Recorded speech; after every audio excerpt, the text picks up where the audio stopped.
you. I would like to welcome Ashely Corbett, who is graduating today with a doctorate in physical therapy, to deliver the student address on behalf of the graduating class.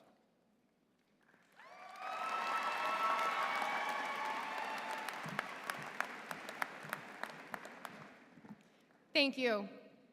Good afternoon, Chancellor Meehan, esteemed guests, faculty, family, and friends. To my fellow graduates, congratulations. I am honored to stand before such distinguished individuals on this memorable day. I had a lot of difficulty writing this speech. I felt a lot of pressure to say the right things and to represent every unique voice of today's graduating class. I must have written 4 or 5 different drafts before finally considering that maybe this was something I just couldn't do. After an incredible amount of frustration and doubt, I called the man who has always had the answers, my dad. I actually called to tell him that I was giving up on this speech, and I hoped he wouldn't be too disappointed. But before I could even get to that part of the conversation, he was Googling T.S. Eliot quotes and videos of Steve Jobs' commencement address at Stanford. Even with the deadline 2 days away, he was not ready to let me give up. So, later that same night, as I was again struggling with this speech, my dad sent me a text message with 2 great pieces of advice. First, have a glass of wine. All right, I like this plan.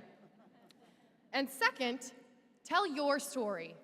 Tell everyone how you got where you are today, and maybe they will relate to it. Now that sounds like a great idea, but I will not bore you with the details of my entire journey to the stage. Because after spending a weekend thinking about it, I do not consider my story to be all that special. I had a typical undergraduate experience at Fitchburg State. I played basketball for a few years, I learned quite a bit and made some good memories, but I would not say that anything I did there made me special. In fact, I was so average that I was not accepted to the physical therapy program the first time I applied. I spent a year taking classes and working as an aide to make my application more impressive, and it certainly paid off. Opening my acceptance letter to UMass Lowell was one of the proudest moments of my academic career. I hope that each of you graduating today had the same feeling of accomplishment, excitement, and possibility when you opened your letters. I hope that you still feel that today. My story gets a little bit better from here, and I believe that this is the part that many of today's graduates can relate to. My last 3 years at our university were very well spent. I have learned an incredible amount, more than I thought possible. I have made connections with students and faculty that will last me a lifetime. Just like all of you, I took every opportunity to gain experience and prepare for a career in my field. In what felt like the blink of an eye, we have each developed into confident, resourceful professionals that we should be proud of. But there is another side to this story, to all of our stories. It's a side full of sacrifices and long, exhausting nights cramming in a coveted group study room at the library.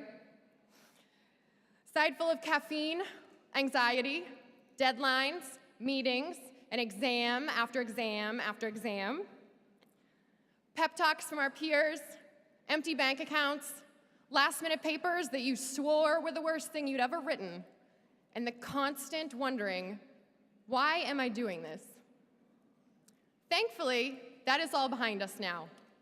We've put in the work, pushed through the toughest times together, and now we know why we did this, for the rest of our stories. There is no doubt that today is a momentous occasion, worthy of celebration. But there is also no doubt that our greatest accomplishments are yet to come. The most interesting part of each of our stories have yet to be written.